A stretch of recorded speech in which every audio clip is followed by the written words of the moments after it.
Yeah, I would say it when we first played at Old Trafford. I wasn't here when we, obviously through the COVID period where it was behind closed doors, but when we first got to there, it felt a little bit alien. Now it doesn't feel like that. So when we get to Old Trafford, many of these players actually support Manchester United. So they've been there as fans themselves. Actually now it's much more business-like.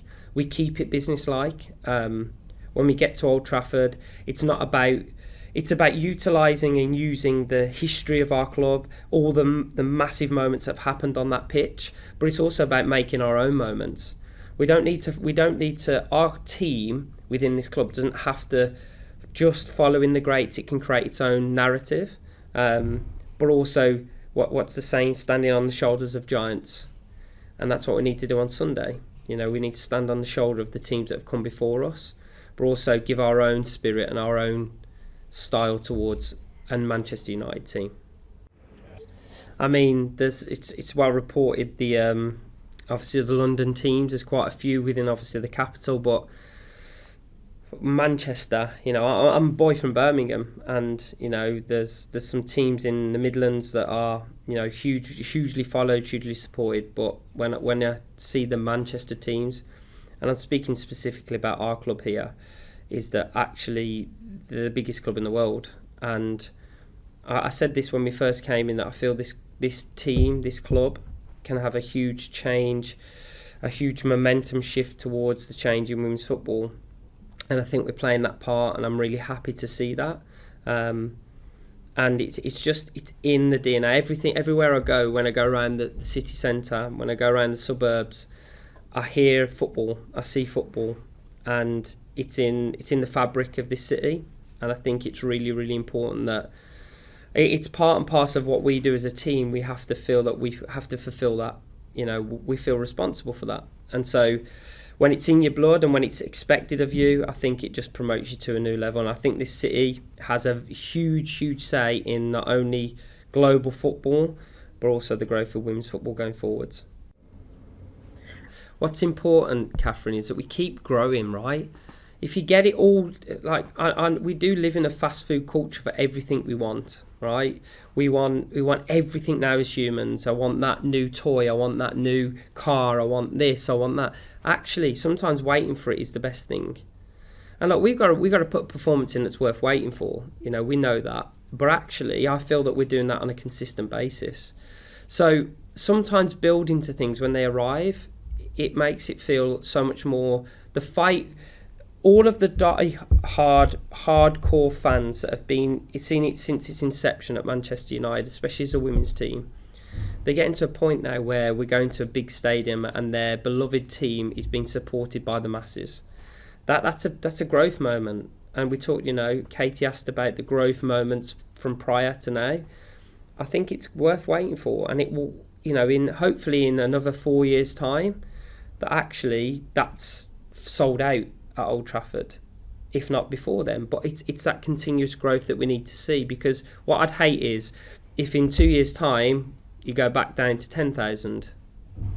That's where we've got to sustain that growth, and I think I think it will. I'm hoping the teams are now getting to a point where everybody wants to come and watch them. But no, look, I feel that I think it's now its own product. It always had a hardcore foundation. Our sport has always had that. But what I think now is, I think it's coming for the performances. I think that people are coming for very many different reasons and varying reasons. So I think it is not only the interest of that obviously the Lionesses caused and created in the summer, but even last year, of course. But actually, I feel now it's its own merit, and I feel that people come to watch the players. There's narrative around the people. There's narrative around the clubs. The game's growing. I think what we're doing now is there's so many more reasons to come and watch women's football than before. And as much as I kind of hate to see that or say that, because it almost seems like we're disrespecting the players that come previously. And trust me, having come through that era, they're some of the best players. They'd made millions now if they were playing today. But the reality is that I think there's so much more. Even more, Katie, the more we report about it, the more we talk about it, the more people want to come and see it. We know the way the world works. You have to have influencers, and I think that the modern generation of player are massive influencers towards a growth of our game. Yeah, sorry. So Katie, just to clear, Katie wasn't concussed. It was a cut. So yeah, she'll be fine. She's been training this week. Evie Rabjohn has a small injury in her foot, so she won't be available for this weekend. And Iri is probably a couple of weeks away yet, Asif, so won't be involved this weekend. Apart from that, Aoife obviously still, but apart from that, everybody else should be fit and ready to be selected. I mean, I don't think they'll expect it, right? So, no, I don't think that's our style. But there's going to be moments. Asif, I think both teams in moments will have to block and counter. I just think that's the way the game will flow. Manchester City love possession. We love possession. So, I think it will get into that in moments. But I don't think any one of us will try and play that way.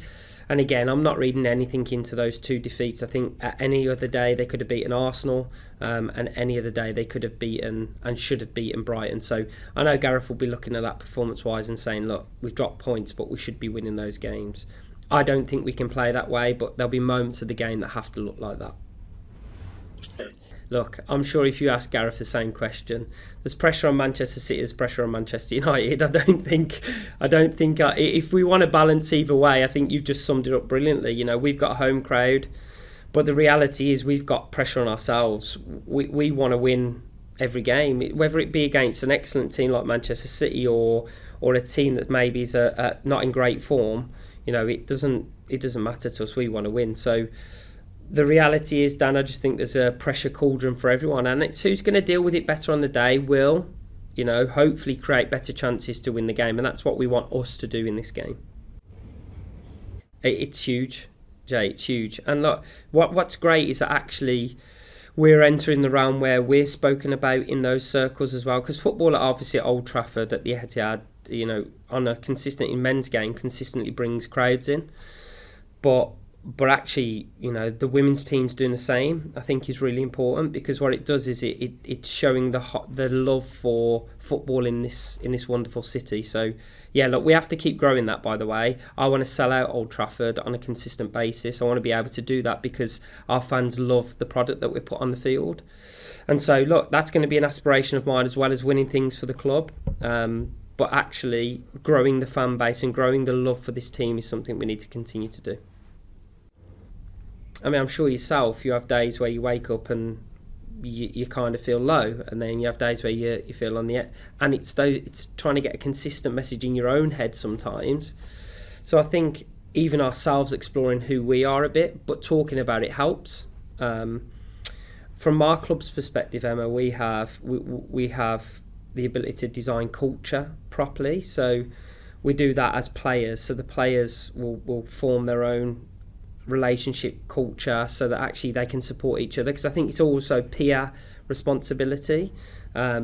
We have individual psychology support, so psychological support should someone need clinical support, but then also sports performance. So I think we have the resources available to do that. And I think, look, if you want, we always talk about this as coaches, but if you want a player to play well, then they've got to be in a good headspace.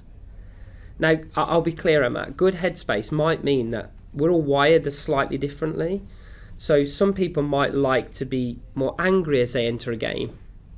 And you've got to balance how you give messages so that you fire them up in the right way. And then there's some players that need to know that you have undying kind of support for them and love and control.